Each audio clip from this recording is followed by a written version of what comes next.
nossa vocação é outra. E o que Deus espera de mim e você é uma fé viva, encarnada.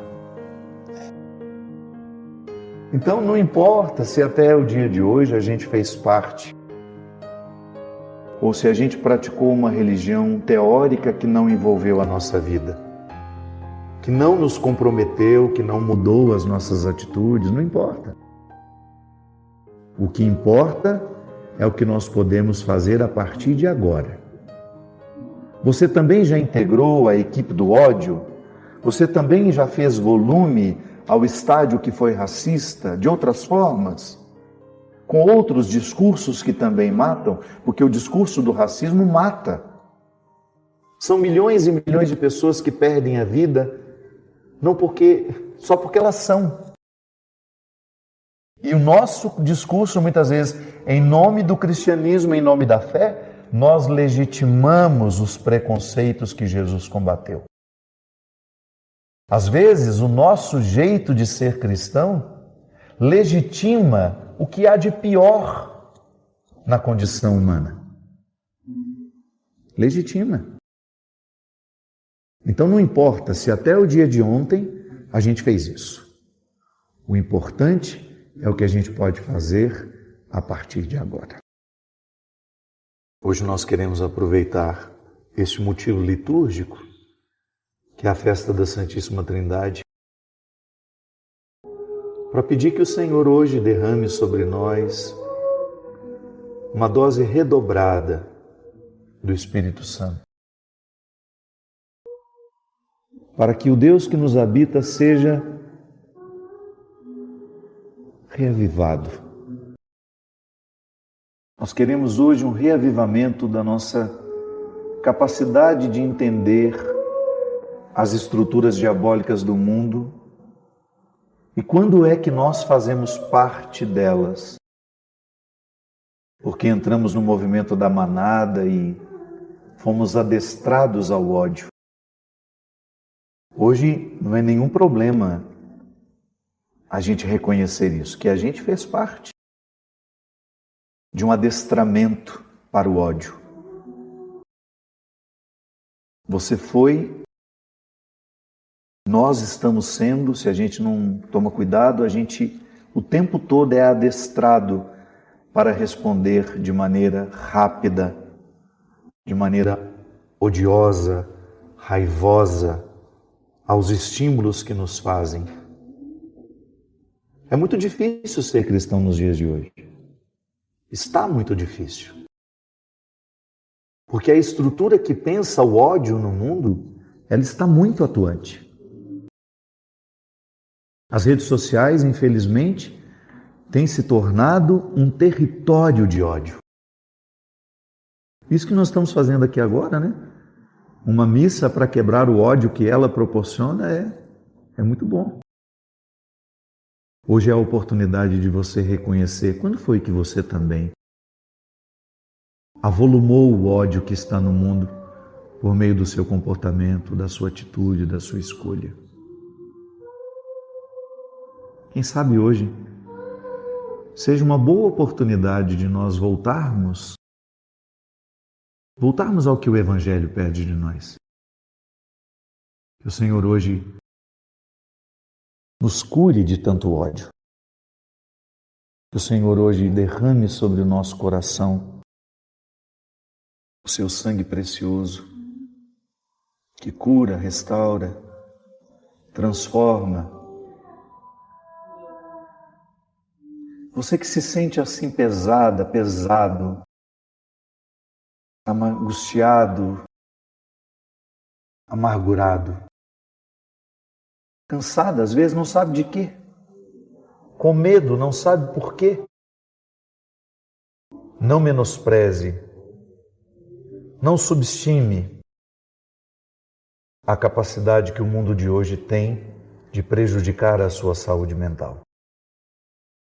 E quando nós falamos de saúde mental, nós estamos falando de saúde espiritual, minha gente. É a transformação da mente que gera a vida espiritual.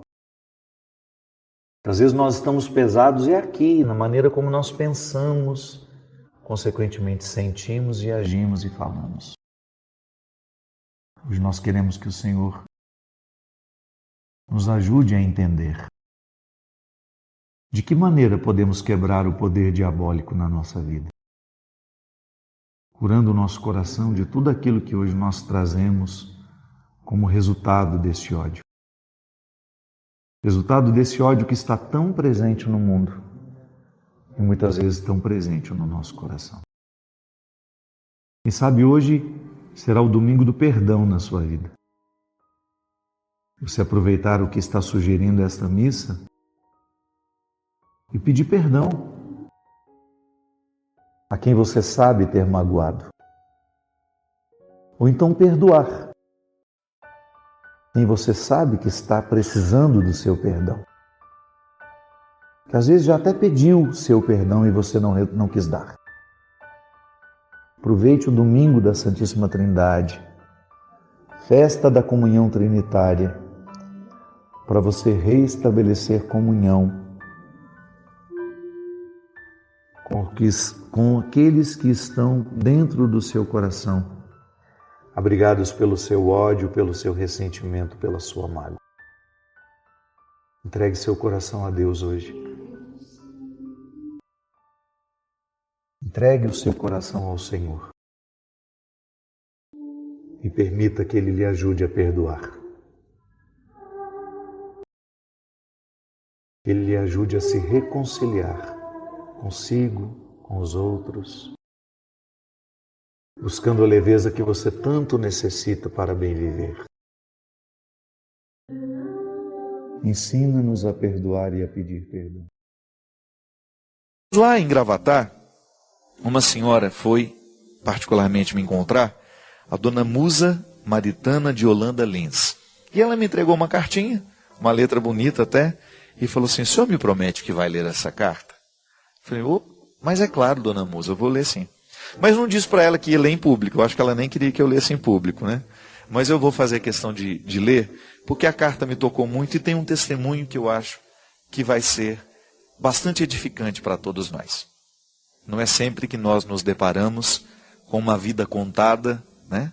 Com um relato de vida vivida, que também é evangelho. Às vezes, minha gente, eu escuto algumas histórias vividas, tendo a fé como uma base, né? Tendo a fé como mística, que depois que a pessoa termina, a gente tem vontade de falar, a palavra da salvação. Porque aquele relato é bíblico, aquele relato é evangelho. Aquele relato é, para nós, um testemunho de conversão, da mesma forma como nós lemos a Sagrada Escritura e retiramos dela ensinamentos. E esse é o testemunho, gente, preste atenção nisso, que beleza. O primeiro foi de 24 de maio de 1967 até 9 de abril de 1995, quando eu tive o meu maior professor de vida, o meu filho, que por um problema congênito, viveu os seus quase 28 anos com todas as limitações de um tetraplégico, mas com uma alegria, um gosto pela vida tão intenso que contagiava a todos que os cercávamos. Como sua limitação era só motora, sobrava-lhe o direito de, através do seu olhar expressivo, nos dar grandiosas aulas de vida e nos contagiar de alegria e força de vontade. No silêncio eloquente do seu lindo olhar, ele quase nos impunha uma ordem: viva feliz. E todas as vezes que decido ser feliz, Padre, ressuscito o meu Juca. Sempre senti isso, mas não sabia dizer. Aprendi com o Senhor. O meu segundo período de grande aprendizagem, surgiu em 2009, quando conheci o Senhor. De lá para cá, tenho vivido grandes momentos. Estou até menos tímida, mais falante. Hoje estou bem mais consciente das minhas verdades. Posso dizer que estou vivendo uma fase áurea. Através dos seus livros, de suas palestras, de suas músicas, do programa Direção Espiritual, de tudo que vem do Senhor, a gente torna a vida bem mais interessante. Existe em sua palavra, Padre, um encanto, uma poesia que nos abraça, nos envolve e nos conecta com o bem. Obrigada, Padre Fábio. O Senhor é um ser iluminado. Com respeito, carinho e grande emoção, Musa. Ô, dona Musa, quem me emocionou foi a senhora. Muito obrigado. Quero dizer para a senhora que foi uma honra. Quem me dera eu tivesse lido essa carta antes de lhe receber. Teria sido diferente, né? Nós teríamos tido uma boa e prazerosa conversa, com certeza.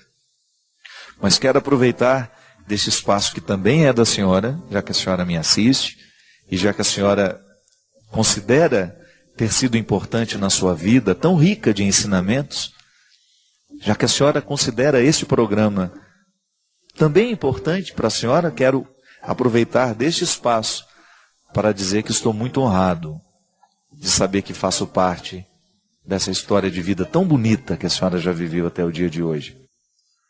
Agradeço a Deus por a senhora ter tido esse filho durante 28 anos, o Juca, e a senhora continuar, mesmo já tendo perdido, a senhora continuar ressuscitando-o no dia a dia. Isso é muito sábio, dona Musa. A gente ter a oportunidade de trazer o outro de volta, não com as nossas lamúrias, não com as nossas revoltas, mas nós trazermos de volta o outro com a nossa alegria, com a nossa disposição de viver. Eu acredito mesmo nisso, dona Musa. Já vi muitas mães que perderam os filhos, encontrar o sentido da vida fazendo alguma coisa por eles. Da mesma forma como muitas pessoas reencontram o sentido da vida quando ganham uma pessoa, né? Mas também é possível reencontrar o sentido da vida quando se perde. É lamentável, é doloroso, é sofrido, mas o aprendizado é muito frutuoso. E a senhora, ao nos partilhar isso, a senhora nos ensina mais uma vez que isso não é uma conversa, que isso é uma verdade. A verdade da senhora nos ajuda a criar espaço na nossa verdade pessoal, este ensinamento para que a gente também, no momento em que a gente precisar viver isso, a gente tenha disposição. Para isso serve o testemunho do outro, para que a gente possa se encorajar a viver o que está sendo difícil, o que está sendo penoso, porque a gente sabe que alguém um dia viveu e experimentou isso e venceu. Da mesma forma também como dona Musa, como a dona Yara, lá de Cianorte. Uma senhora que peregrinou comigo já 2 vezes, animada, feliz, engraçada. E eu vendo aquela alegria toda da dona Yara, pode ser que ela já tenha me contado algum dia, mas eu não me lembrava mais. Ela sempre muito feliz lá na peregrinação. Num momento em que ela estava a sós comigo, ela me disse que ela também havia perdido um filho e que o programa Direção Espiritual a ajudou muito tempo depois de viver aquela perda de maneira sem fruto, infértil, reclamando, lamuriando, brigada com Deus. Ela pôde se reconciliar com Deus assim também. Eu vou viver feliz pelo meu filho. Eu vou fazer por ele o que ele não teve tempo de fazer. Isso é uma atitude muito sábia de quem ama. Então, dona Musa, eu agradeço muito, porque a senhora não só me emocionou, mas me tocou profundamente para reforçar dentro de mim essa convicção. E a senhora pode ter certeza que mesmo a senhora estando tão longe, aí, morando na praia de Boa Viagem, né, aí no Recife, a senhora pode saber, pode ter certeza que nunca mais a gente se esquece desse testemunho. Eu acho que é isso que faz com que a palavra de Deus continue. É isso que faz com que o cristianismo não pare. São os testemunhos. São aquelas pessoas que foram tocadas pelo amor de Deus, pela força de Jesus, e descobriram no momento da dor, da dificuldade, que ela funciona. Que essa palavra de Deus, quando aplicada, quando vivenciada e experimentada, ela produz muitos frutos dentro de nós. Obrigado pelo testemunho da senhora. Feliz aniversário. Se Deus quiser, vamos ter a oportunidade de nos encontrar mais vezes.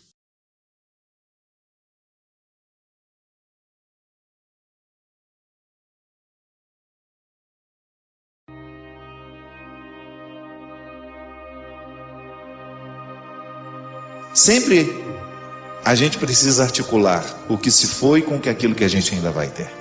A vida fica muito mais bonita quando a gente consegue administrar com sabedoria essas duas realidades, o passado e o futuro. Mesmo porque o presente, esse momento que nós temos agora, é a articulação de dois tempos, um que eu não tenho mais e o outro que eu nem sei se terei. Então essa sabedoria, me colocando na possibilidade de ver o meu tempo presente como uma oportunidade de fazer valer o passado que eu tive, com todas as dificuldades, com tudo aquilo que me foi penoso, e ao mesmo tempo não permitir que o que me foi penoso me impeça de sonhar um futuro melhor. Você que participa da minha vida de maneira tão direta, você que me acompanha, você que é meu amigo, eu tenho refletido cada vez mais no conceito de amizade, enquanto um vínculo que nos fraterniza, que nos coloca, ainda que a gente não participe da vida um do outro no dia a dia. Quando nós identificamos pessoas que estão articulando sonhos semelhantes aos nossos, num tempo onde tem tanta guerra, onde tem tanto desentendimento pelo mundo afora, a gente encontrar pessoas que estão fazendo o seu esforço pessoal de estabelecer pontes ao invés de quebrá-las, de não permitir que o preconceito nos afaste um dos outros, que o preconceito nos impeça de conhecer pessoas que às vezes a gente julga mal. Num tempo onde o mundo tem sido tão cruel, a gente diminuir a crueldade no espaço que nos é possível. Você identificar pessoas que estão fazendo isso também. Isso gera uma amizade, uma fraternidade cristã, ainda que um outro esteja lá na Indonésia e eu aqui no Brasil. Saber que aquele homem que ama numa língua diferente, com costumes diferentes, está buscando os mesmos ideais que eu, me torna amigo dele, ainda que a gente nunca frequente a casa um do outro.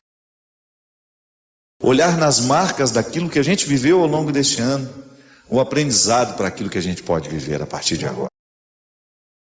Volto a dizer, a dificuldade do meu ano foi muito grande, mas ao mesmo tempo tão em paz, tão visitado pela esperança, porque é isso que Deus me move a viver. Eu não posso dar testemunho da minha fé se eu estiver desanimado com a vida, por mais tribulações que eu tenha.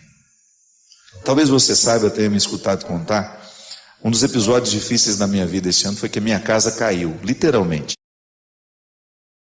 Uma chuva muito forte em Taubaté, a estrutura do meu telhado não foi construída de acordo como deveria ser para suportar, um volume de água muito grande.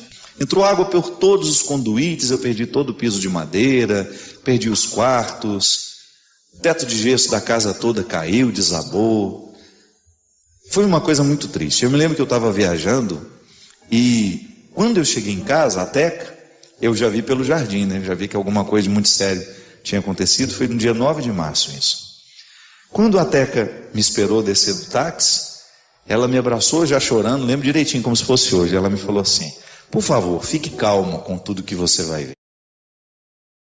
E quando eu entrei, gente, foi uma visão horrível, de você ver o fruto do seu trabalho, do seu empenho, as suas coisas, tudo destruído, a casa, aquela estrutura que até então condensava afeto, que era o seu lugar de descanso, não existe mais. Você não pode dormir, você não pode deitar, você não pode sentar.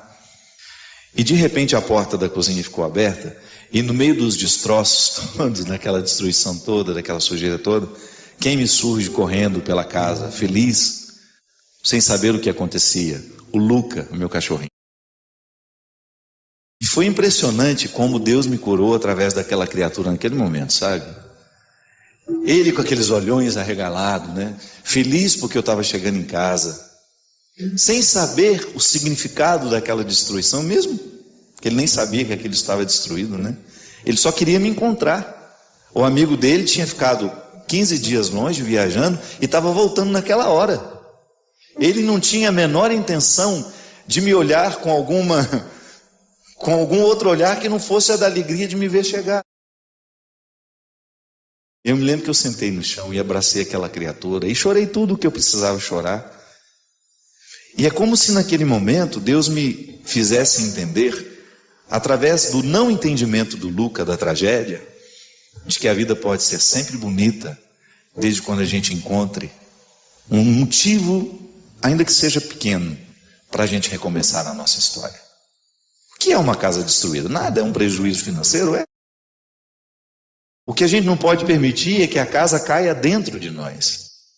O que a gente não pode permitir é que a estrutura que nos sustenta possa ruir, através dos problemas que a gente enfrenta. Eu não tenho um filho para me abraçar quando eu volto. Talvez você tenha. Talvez você tenha pessoas que possam significar todos os seus desastres, todas as suas tragédias, no momento em que você chega em casa e que te abraça. Naquele momento, o abraço da Teca foi um sustento para mim. Mas o que Deus falou em mim, através daquela criatura, que não entende nada de tragédia, identificar naquele momento a voz de Deus falando em mim, da mesma maneira como falou a Francisco de Assis, através da natureza, através dos bichos, né? Me comprometeu ainda mais com tudo aquilo que eu precisava deixar cair dentro de mim junto com aquela casa. Porque às vezes não é só uma parede que cai, não é só um teto que desaba. São estruturas humanas dentro de nós que precisam ruir. O nosso apego, quem sabe? O nosso apego ao que é material. E de repente, quando eu olhei para tudo aquilo que materialmente a gente pode reconstruir, e eu vi o meu amigo que não poderia ter sido reconstruído se ele tivesse sido morto. Da mesma maneira como nós olhamos para um pai, para uma mãe, para um filho, e você perceber que aquilo não é material, que pode ser reconstruído, que se a doença nos leva, se a morte nos abate, não tem como recomeçar aquela pessoa de novo. Uma parede você reconstrói, um teto você arruma, um portão que caiu você levanta, um jardim que ficou destruído você reconstrói. Agora uma pessoa não. Um ser humano será sempre a maior preciosidade que nós podemos ter na história, na nossa história pessoal. O amor que a gente ama, o perdão que a gente concede, tudo aquilo que a gente vive no dia a dia da nossa casa, com os nossos pais, com os nossos irmãos, com os nossos amigos. Naquele momento, o abraço do Luca, aquele olhar sorridente para mim, me dizia só isso. Que bom que você voltou, ponto final. Que bom que você está aqui, ponto final. E aí, depois que a gente encontra alguém que nos diz que bom que você está aqui, com o rabinho que balança, ou com uma voz que é possível ser dita, que bom que você veio, que bom que você chegou, que bom que você faz parte da minha vida, então nós estamos no caminho certo, minha gente. Esse ano, quero paz no meu coração. Então vamos fazer a nossa parte, né? Quero a paz, então eu vou construir nas pequenas coisas. Eu vou construir nos meus relacionamentos. Eu vou fechar as portas que eu preciso fechar para tudo aquilo que é nocivo para mim. Posso ter coragem de fechar portas, por mais doloroso que seja fechar aquela porta, porque eu sei que aquela porta aberta não me traz paz. É mudança de vida. Fim de ano é uma época maravilhosa para a gente fazer balanço. O comércio faz balanço. O comércio identifica o que dá prejuízo, o que não. E o bom empresário é aquele que modifica o que está lhe causando prejuízo. O bom empresário é aquele que, no momento em que faz o balanço da sua empresa, ou da sua loja, ou da sua vendinha que seja, descobre que ele precisa mudar algumas atitudes no seu jeito de trabalhar, no seu jeito de agir, para que ele não continue amargando o prejuízo. A mesma coisa nós precisamos fazer através da nossa vida afetiva. Começar a prestar atenção nos relacionamentos que nós alimentamos ao longo do ano. O que é nocivo para nós nesse relacionamento? Estabelecer, pontuar, é direito. É direito meu, é direito seu. De você olhar para a estrutura da sua vida e ter direito de mudar o que você achar que vai ser melhor para a sua liberdade pessoal, para o seu jeito de ser de Deus. Criar essa paz, você ser o construtor da sua paz. Você estabelecer dentro da sua casa a quebra dessas barreiras que tanto nos afastam. Eu gosto de dizer sempre isso. É muito fácil a gente construir faixas de Gaza dentro de casa. É muito fácil a gente apartar o nosso irmão da nossa vida. Eu falo isso para você através daquilo que eu experimento no meu dia a dia. Como é difícil a gente articular os afetos de maneira saudável, de maneira equilibrada. Ser amado demais faz mal, ser amado de menos faz mal. A paz é o momento em que nós estabelecemos um vínculo que realmente nos dá condições de ser quem a gente é. Quero paz no meu coração. Quem quiser ter um amigo que me dê a mão. Esse é o significado da comunidade cristã. Nós podemos ser amigos, sim. Amigos da palavra que nos une, amigo do evangelho que nos congrega, amigos do sacramento que nos alimenta, amigo dos encontros, também amigo da intimidade. O que nós não podemos abrir mão é de estabelecer essa fraternidade universal. Nós precisamos ser amigos da humanidade. Nós precisamos alimentar uns pelos outros esse sentimento de respeito que me faz olhar para o outro com o respeito que ele merece. De não me sentir no direito de invadir o que eu não posso, ou de tratá-lo com desrespeito, de impor-lhe fardos que não são dele. Essa amizade é tão bonita, minha gente, quando nós descobrimos que cada um, no lugar em que vive, com as pessoas com quem convive, está travando o mesmo ideal, lutando pelo mesmo ideal. Nós queremos ser pessoas melhores. Dia 15 de dezembro eu fui ordenado padre. E eu acompanhei, mesmo sem responder, porque é impossível, eu acompanhei as manifestações de pessoas do Brasil inteiro, dizendo: ô padre, parabéns pelo seu dia. E eu fiquei pensando no significado de tanta gente querer me parabenizar naquele dia, e eu fiquei percebendo essa teia delicada que nos une, né? Eu sou um padre que participa da vida dessas pessoas. Eu sou um padre que sou amigo dessas pessoas sem saber que sou.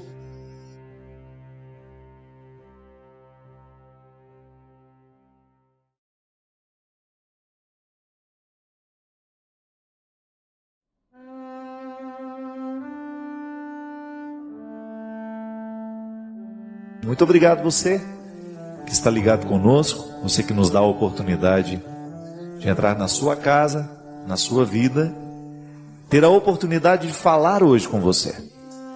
Todos nós, de vez em quando, precisamos refletir a nossa vida, pensar naquilo que nós estamos vivendo e naquilo que Deus quer que a gente viva. Nem sempre a vida que nós estamos vivendo é a vida que realmente Deus quer para nós. Quantas vezes a gente reconhece isso? Em muitos momentos da nossa história, eu na minha vida, você na sua vida, você descobre que existe uma inadequação entre aquilo que Deus quer para você e aquilo que você está vivendo. Que às vezes o que nós necessitamos é de uma palavra que funcione como uma chave. Uma chave que abre as portas que nos permitem acessar as nossas necessidades. Porque às vezes a necessidade, ela vai despertar uma atitude, que é justamente o momento que nós fazemos a nossa parte do milagre. Como nas bodas de Caná. Os servos precisaram apresentar as talhas cheias de água para que Jesus transformasse em vinho. Quando eu mexo nas minhas necessidades, eu de alguma forma estou enchendo as talhas de água, porque estou tomando conhecimento daquilo que de fato eu necessito, não o que eu quero. Interessante isso, né? Não basta lutar, tem que lutar do jeito certo. Porque às vezes as coisas dão errado na nossa vida, justamente porque nós estamos lutando errado. Nós estamos fazendo o movimento contrário do que a gente deveria fazer para alcançar aquele tal resultado que a gente tanto espera. É igual estudar errado. Todo mundo já deve ter escutado falar isso, né? Que não basta estudar, tem que estudar do jeito certo. Às vezes a gente estuda errado, às vezes a gente pega um livro, pega um tema que a gente precisa preparar para o outro dia ou para a aula, a gente fica lá 3, 4 horas seguidas e você não está percebendo que já não está rendendo o que poderia render por causa do cansaço cerebral. A vida é a mesma coisa, minha gente. As regras simples do estudo podem valer para nós também.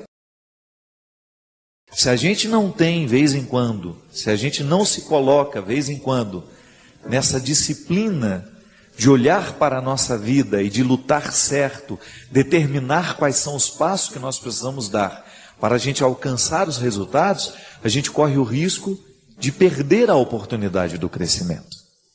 Que a vida é assim. Se você pega a semente, se você vai lá na filosofia grega, a semente, ela tem todo o potencial da árvore. mas ela ainda não é a árvore. Mas ela tem a potência. Ela tem o potencial guardado dentro dela. E é interessante, Jocélio, porque o cristianismo, quando compreendido como uma potência que se torna ato, como uma potência que vai vivendo o processo do vir a ser, ele fica tão saboroso, porque você vai descobrindo que o que Deus quer que você seja não é uma outra pessoa, é que você seja você mesmo, com tudo aquilo que lhe foi dado, o já entregue, mas ainda não tornado. E essa dinâmica, ela é muito inteligente, ela é muito saborosa. E você sabe que com qualquer pessoa, ainda que seja um ateu, vai compreender esse desenvolvimento humano e vai identificar nessa dinâmica algo muito frutuoso. Acho que é bom a gente pensar que nós já temos, mas ainda não sabemos desfrutar do que temos. Nós continuamos necessitados de ouvir as mesmas coisas. E tem um ciclo. A palavra, ela tem um ciclo dentro de nós.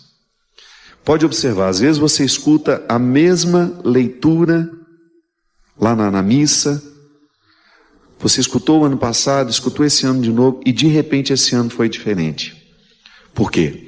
Aquela palavra, a própria pá que lavra, né? Ela abre um sulco dentro da gente, ela vem de um jeito diferente, vem de um jeito novo, porque o ser que está escutando é outro. Não pense que você é a mesma pessoa de ontem, não é. Os sentimentos são novos, você viveu experiências novas. Nós somos novos a cada dia, ainda que estejamos envelhecendo. A dinâmica da vida nos coloca na necessidade de ser novos todos os dias. Então, o ouvir de novo é importante, porque ali a gente tem a oportunidade de ruminar. Eu, graças a Deus, estou cada vez mais convicto de que a gente não tem que ter medo dos nossos defeitos. Eu não tenho medo de falar dos meus, sobretudo para as pessoas que me amam, que me acompanham. Elas sabem quem sou eu. Eu gosto de ter a oportunidade de ser verdadeiro. Porque quando eu sou verdadeiro, eu estou me dando a oportunidade de crescer. Se eu fico mentindo para mim mesmo, se eu minto para aqueles que estão comigo e que poderiam me dar uma oportunidade de crescimento, eu estou negligenciando a oportunidade de ser melhor. Mas é tão interessante que nós não precisamos de ouvir muitas coisas novas. Às vezes nós precisamos ouvir a mesma coisa, mas de um jeito novo. Não modifica-se o que diz, mas modifica-se a maneira como ouvimos. Pode ser que eu tenha dito alguma coisa a você há 10 anos que não fez diferença. Mas aquilo que eu digo igual disse há 10 anos, hoje seja para você. Às vezes eu encontro muitas pessoas assim. Sofrem e não sabem por que estão sofrendo. Estão angustiadas, anestesiando suas angústias com comprimidos, com ansiolíticos, o que é um prejuízo imenso. Minha gente, a disciplina da alma, ela é tão necessária, porque assim como a gente identifica que tem uma gordura localizada, né, que precisa ser queimada no exercício, a gente também descobre que tem os excessos na alma, no nosso jeito de ser. Quantas coisas no nosso comportamento são agressivas ao outro e também nos adoecem da mesma forma como a gordura visceral, que é essa bendita gordura que gera diabetes, que gera pressão alta, que gera infarto, uma série de doenças cardíacas que nascem dessas gorduras que a gente vai acumulando entre os órgãos. A vida nos estimula o tempo todo a olhar para fora. Nós temos 1000 tecnologias que nos jogam para fora. Mas às vezes, nós precisamos usar essa mesma tecnologia para nos jogar para dentro. Como é que isso acontece, padre? Pode ser que esteja acontecendo agora, neste momento. Eu sei que você tem 1000 canais de YouTubers por aí. E eu sei que os seus filhos assistem esses canais. Alguns nos jogam para dentro, outros nos jogam para fora. Eu não fico o tempo todo buscando coisas que me jogam para dentro. Eu também gosto de coisas que me jogam para fora, que me façam perceber o mundo, mas quando isso é em excesso, eu me torno desconhecido de mim mesmo. Eu fico um estranho para mim. Aí não sei por que estou triste, não sei por que estou desanimado, não sei por que estou apático, não sei por que estou sofrendo. Por quê? Estou desaprendendo a autocontemplação. A nossa realização, ela passa por aquilo que nós sabemos de nós. Então, se eu vou à missa diariamente, se eu faço as minhas orações, se eu tenho um contato com essa palavra, mas não sou capaz de transformar o meu jeito de lidar com aqueles que estão ao meu lado, se eu não busco essa delicadeza no trato com as pessoas, se eu não sou nem educado, né? Eu estou permitindo que esse evangelho me transforme? E o pior de tudo, estou me tornando um contratestemunho para quem me vê. Que uma coisa é você tomar as suas decisões e arregimentar a vida a partir das decisões que você tomou, de repente você ser capaz de colocar regras na relação com as pessoas e até mesmo estabelecer uma certa distância que você julga necessária naquela hora. Outra coisa é você destratar as pessoas. Outra coisa é você ser grosseiro com elas, você ser indelicado, você dizer o que o outro não merece ouvir, você até ser agressivo, porque às vezes as pessoas são agressivas e não estão percebendo. Estão sendo cruéis umas com as outras e não estão percebendo.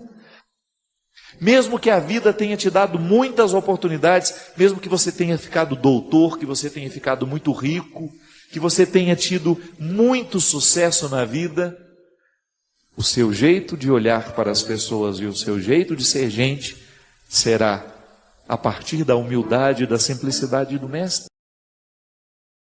Administrando melhor os nossos excessos, mudando o jeito como nós olhamos para as pessoas que trabalham com a gente, mudando o jeito como nós interpretamos os que estão ao nosso lado.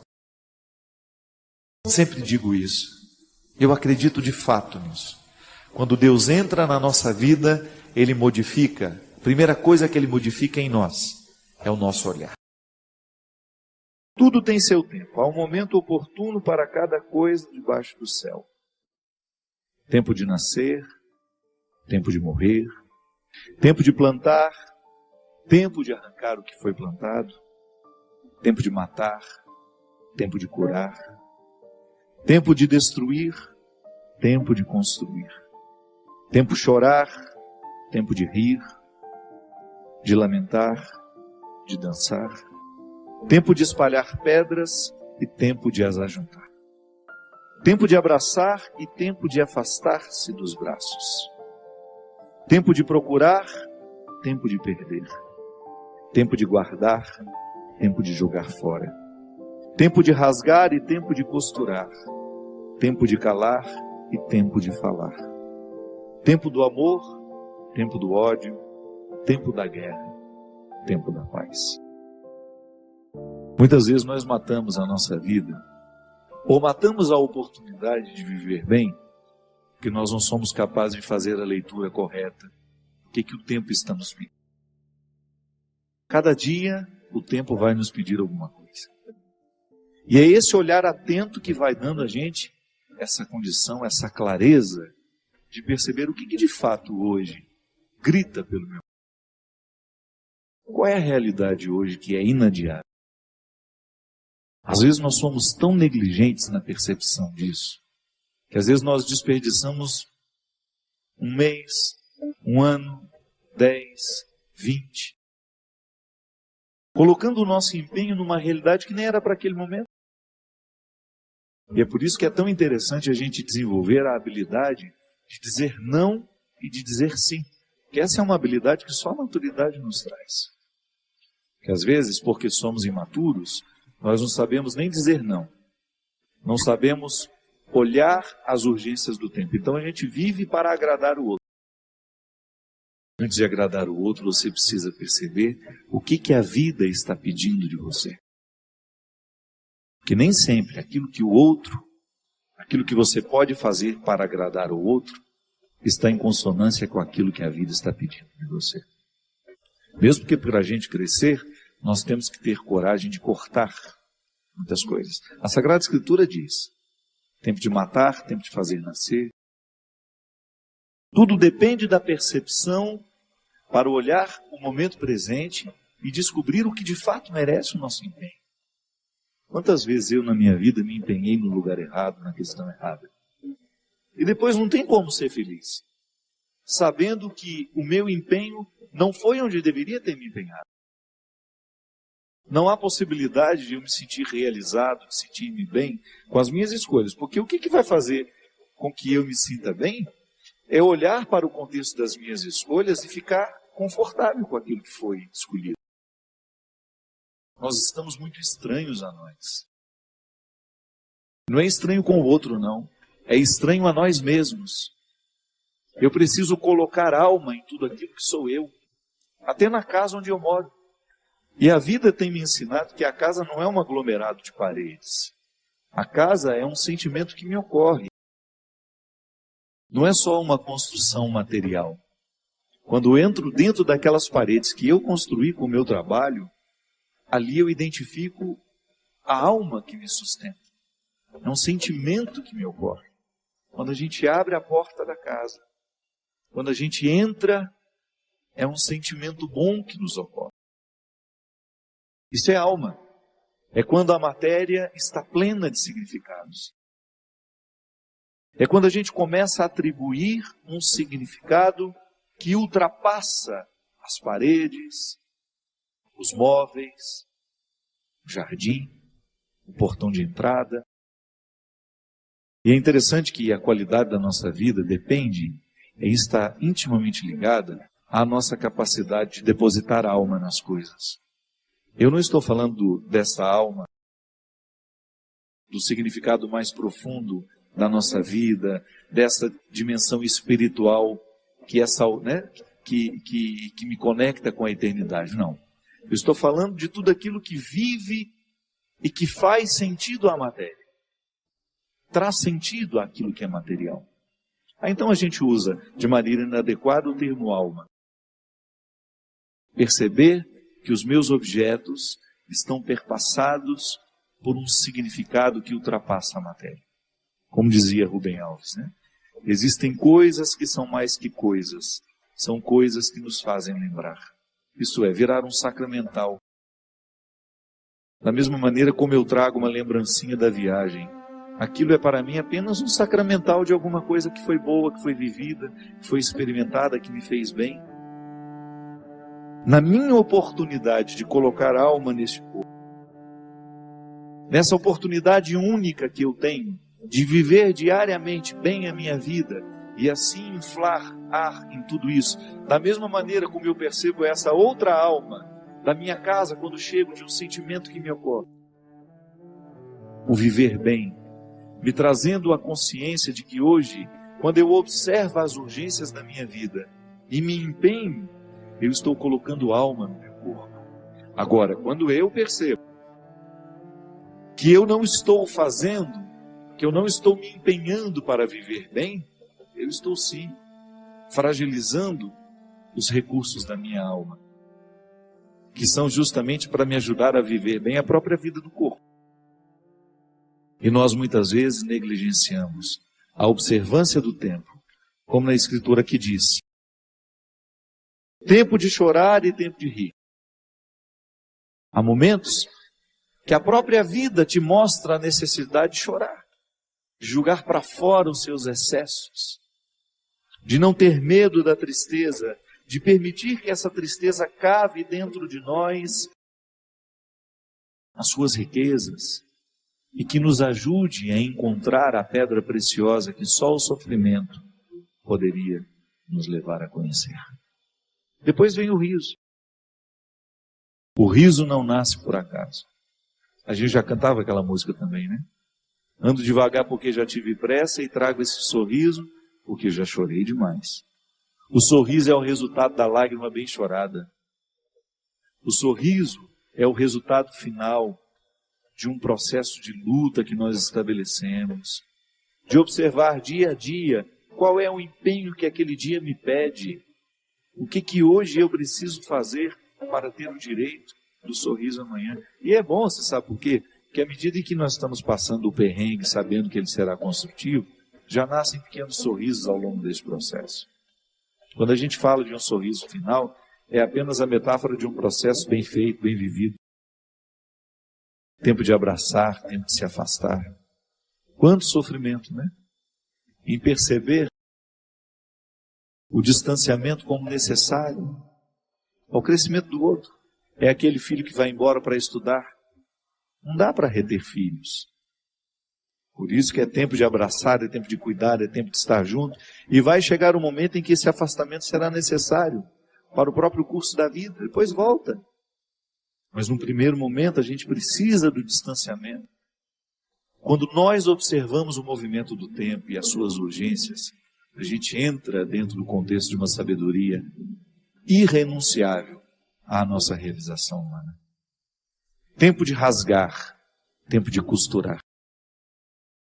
Se a gente não tem coragem, muitas vezes, de rasgar algumas realidades, depois jamais conseguiremos viver a libertação dela.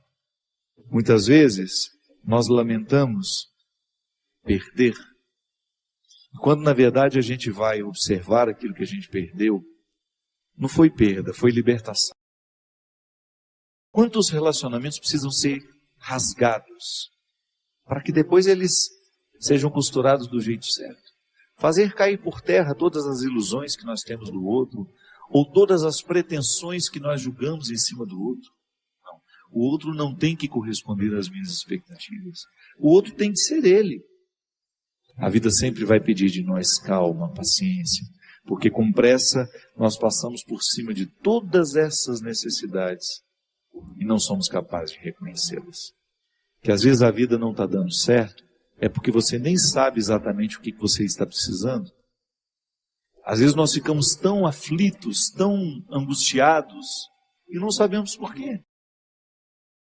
Faltou chegar ao ponto-chave, onde de fato está iniciando o conflito. Paciência, né?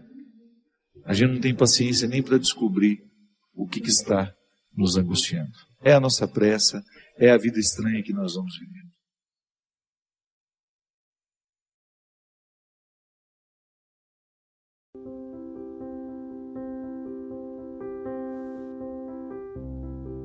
Saber que Deus cuida de nós não é apenas uma ideia que tem que passar pela nossa cabeça. Mesmo que cada vez mais eu me convenço de que o que realmente muda o nosso coração é aquela ideia que conseguiu ser acoplada com os sentimentos nossos. É aquela ideia que conseguiu fazer o caminho da mente para o coração. É aquela ideia que consegue mover a nossa vida, aquela que a gente percebe que a gente ama, que já entrou na corrente sanguínea, faz parte de nós. Não é apenas alguma coisa que nós trazemos em cima da nossa cabeça, dentro de nós, não. Mas é uma parte de nós, irrenunciável. Se uma porta se fecha aqui, muitas outras se abrem ali. Você já parou para pensar o tanto que a gente sofre constantemente a tentação de prestar atenção na porta que se fechou para nós? E são muitas as portas que se fecham. Mas se os nossos olhos ficam grudados nas portas que se fecham, dificilmente nós poderemos contemplar aquelas que estão abertas. O cuidado de Deus na nossa vida é esse. A providência de Deus se manifesta em nós assim, no momento em que nós somos capazes de descobrir o que é novo, mesmo por trás da perda. É inevitável que o ser humano viva perdendo o tempo todo. Nós perdemos o tempo todo. Mas por trás dessas perdas, há tantas coisas preciosas que nós podemos ganhar, mas que só ganharemos se soubermos viver a perda, se soubermos viver o processo de perder. Pode ser que hoje você esteja angustiado, porque os seus olhos estão ocupados naquilo que você perdeu. E se você se ocupa demais daquilo que você perdeu, você corre o risco de não enxergar aquilo que você pode ganhar. Toda perda tem o poder de reservar ganhos. Se você perde a infância, por exemplo, você ganha a juventude. Se você perde a juventude, você ganha a idade adulta. E aí você começa a saborear a vida de um jeito diferente. O interessante é só a gente saber fazer as pontes. Eu me convenço sempre mais que a ansiedade é justamente a gente parar no início da ponte e se recusar a ir adiante. Quantas vezes a gente se angustia na vida porque a gente parou no início da travessia e a gente não teve coragem de ir adiante. E é sempre tempo de ir adiante. Acreditar que Deus cuida de nós é acreditar que Ele providencia a vida o tempo todo. A vida está providenciada em você. Agora faça a sua parte. Toda ação requer uma reação. E assim o processo não para. Deus age, nós reagimos, e na reação Deus age ainda mais, e nós vamos nos misturando naquilo que Deus quer. A nossa vontade vai se misturando na vontade de Deus, e daqui a pouco nós queremos a mesma coisa. A conversão é isso, é a gente misturar a nossa vontade na vontade de Deus. É a gente fazer as travessias necessárias todos os dias para que a gente não pare. A vida não pode parar. Há muita coisa esperando por nós hoje. Há muita coisa que precisa da nossa decisão. Decisões simples. Eu não quero ficar parado. Acredite nessa providência de Deus. Mas não pense que a providência lhe coloca aí numa situação confortável que você não pode fazer nada. Não. Nós que acreditamos na providência de Deus, acreditamos o tempo todo no cuidado humano. São duas realidades que se dão juntas. Deus providencia, mas o ser humano cuida daquilo que Ele providenciou. E à medida que cuida, a providência se multiplica. Porque toda vez que Deus providencia alguma coisa na nossa vida, se nós não cuidamos daquilo que Ele providenciou, corre-se o risco de morrer a providência e a gente não tem mais. Não é que Deus não quer dar. É que a multiplicação da providência depende do cuidado. À medida que nós cuidamos daquilo que Deus nos entregou, nós nos multiplicamos. A começar pelos talentos que Ele nos entrega. A providência de Deus, tudo aquilo que Ele lhe entregou como possibilidade. Mas é cuidado humano todo o esforço que você faz para fazer com que o talento se torne realidade concreta em você. Você descobre que você não tem como viver apenas do seu cuidado, mas você também não pode viver só da providência. Se a providência não abraça o seu cuidado, você corre o risco de julgar para Deus toda a responsabilidade que é sua. Quanta coisa deixou de acontecer na sua vida, não porque Deus não quis, é porque você não teve coragem de correr atrás. Quantas coisas bonitas passaram pela sua vida e você não viveu, não é porque Deus não lhe deu, é porque você não teve coragem de realizar a parte do projeto que era seu. Veja o milagre das bodas de Caná. Jesus poderia ter feito tudo sozinho, mas Ele preferiu contar com a ajuda dos outros. É bonito nós pensarmos que Deus solicita a ação humana o tempo todo, minha gente. Não é possível que nós vivamos a felicidade, esse dom de Deus em nós, se nós não esbarrarmos o tempo todo na labuta humana. A minha mãe usava esse termo o tempo todo, labuta. Vamos labutar, que vem de labore, né? Trabalho. É trabalho duro. Felicidade não é chuva que cai do céu, não. Felicidade é chuva que cai do céu, mas que se encontra com uma semente aqui na terra, que é fruto do nosso cuidado. Nós só sabemos que nós amamos à medida que a gente cuida. A gente sabe que a pessoa ama a vida dela à medida que você percebe que ela cuida da vida que tem. Caso contrário, é conversa fiada. É processo de suicídio lento. Quando você descobre que aquela pessoa está morrendo aos poucos, porque ela deixou de se amar há muito tempo. Ela deixou de cuidar daquilo que Deus providenciou. Hoje você não fez nada para que o seu nariz respirasse, para que o seu pulmão se enchesse de ar. Você não fez nada. Foi providência de Deus que esse ar existisse, que essa vida existisse.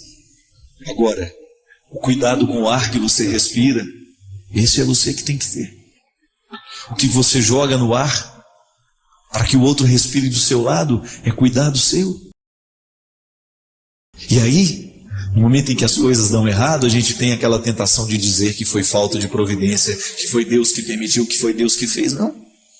Muitas vezes, antes de nós acusarmos o sagrado das desgraças humanas, nós precisamos ter a responsabilidade de perceber o que foi que nós fizemos para que a desgraça acontecesse sobre nós. E se a gente não tem resposta sobre a desgraça que se abateu sobre nós, a gente silencia para que essa falta de resposta possa nos levar pelos caminhos da sabedoria. E mais uma vez, Deus cuidará de mim, Deus cuidará de você, no momento em que os nossos lábios cessam para as palavras inférteis e a gente começa a escutar aquilo que Deus tem a dizer, mesmo quando não há palavras a serem ditas. Agora, o que vai acontecer depende da nossa capacidade de pegar as talhas, de trazer diante dele e dizer: Senhor, multiplica aquilo que tão pouco eu te entrego. Transforma a água da minha miséria no vinho saboroso da sua vitória. Quem sabe você que esteja aí vivenciando, experimentando tantos fracassos na sua vida, não se contente em levar com você a água do seu fracasso. Ofereça a Deus. E quem sabe Ele providencia a mudança dentro de você, para que este milagre seja possível. São tantos milagres necessários na nossa vida. Nós estamos começando um novo ano. Tantas coisas bonitas podem ser feitas. Tantas coisas bonitas podem ser realizadas. Mas depende de mim, depende de você. Porque o cristianismo é essa participação humana nas virtudes de Deus. Queria aproveitar, o dia eu recebi um e-mail, não tenho ele aqui em mãos, mas eu me recordo que a pessoa estava questionando um trecho da minha pregação lá em Belo Horizonte. E a pessoa dizia que que foi muito bonito tudo que eu falei, mas que eu coloquei uma dúvida no coração dela. Eu estava dizendo que o que nos salva não é o tanto de vezes que nós vamos à missa, mas é o tanto de vezes que o amor demora dentro de nós. Então ela estava me questionando se eu estava relativizando o valor da Eucaristia. De maneira nenhuma, né? O que eu estava dizendo é que o valor da Eucaristia não está no quanto nós repetimos o gesto, mas é no quanto o gesto demora dentro de nós. Mesmo porque um conceito interessante, minha gente, da liturgia eucarística, da teologia que a liturgia nos ensina, é que a missa não termina. A missa é processo de continuidade. O que tem fim é a celebração. Tanto é que o padre nos despede assim: vamos em paz e que o Senhor nos acompanhe. A missa não termina. Eu me lembro que quando era criança escutava a comentarista dizendo isso, e o padre às vezes também dizia: a missa não terminou, vamos em paz e que o Senhor nos acompanhe. Um jeito de nos ensinar que o momento celebrativo ele é apenas um início daquilo que se estende na vida. Tanto é que é cíclico. O ofertório é o momento em que a gente mais entende o processo cíclico da celebração, porque ele é o momento em que nós trazemos as oferendas, isto é, aquilo que é a matéria-prima da vida a ser celebrada. No pão e no vinho estão todas as nossas atitudes que nós queremos que sejam transformadas, todos os nossos ódios, todos os nossos rancores, que nós queremos, junto com o pão e o vinho, sejam transformados no corpo e o sangue de Cristo. É o que o filósofo chamava, tem lá de Chardin, chamava isso de cristificação do universo. Era bonito que ele compreende todas as realidades, da mais simples à mais complexa, como um processo semelhante. Toda essa realidade está em processo de evolução. E ele faz a reflexão cristã, né? Ele foi até muito combatido durante muito tempo, mas depois reconhecido como uma reflexão válida, que tudo aquilo que é evolução é cristificação, é processo de aperfeiçoamento. Então a matéria-prima que está sobre o altar é a cristificação.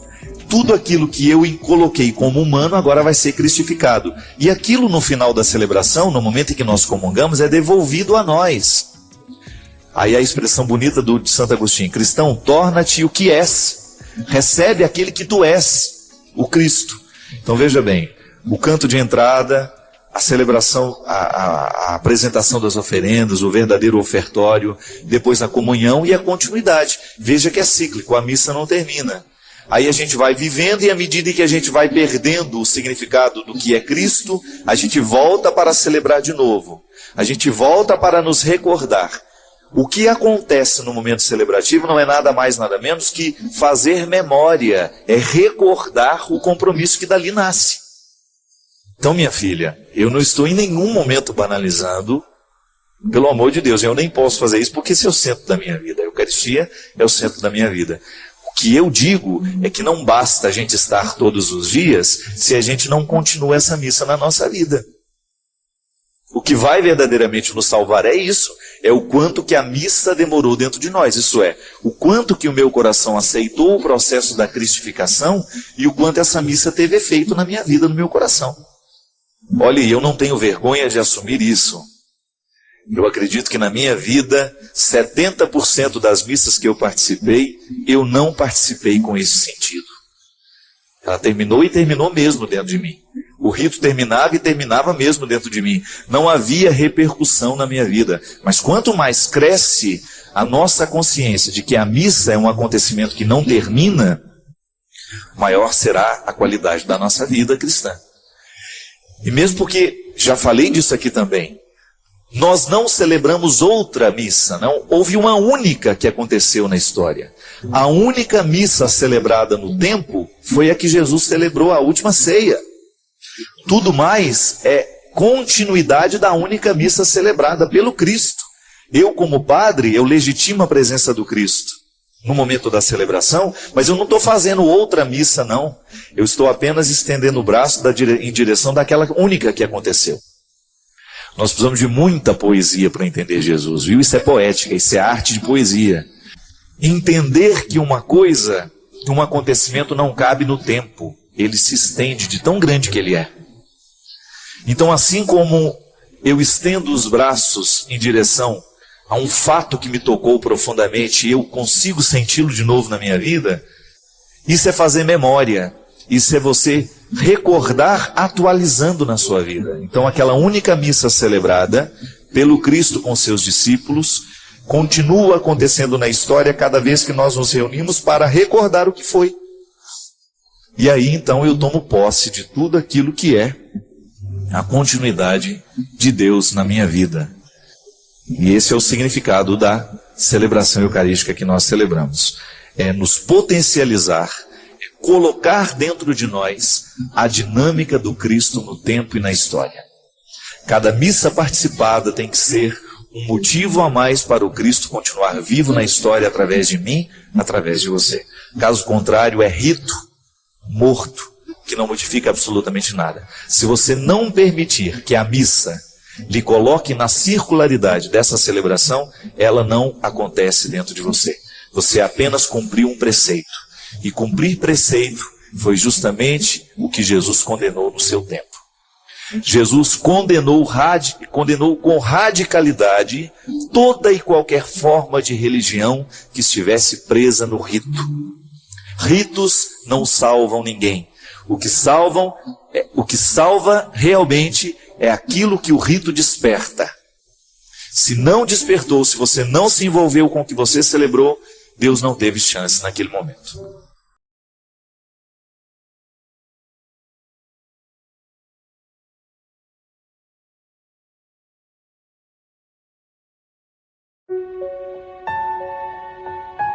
Deixe seu like, inscreva-se e compartilhe para fortalecer o canal. Inscreva seus pedidos de orações nos comentários.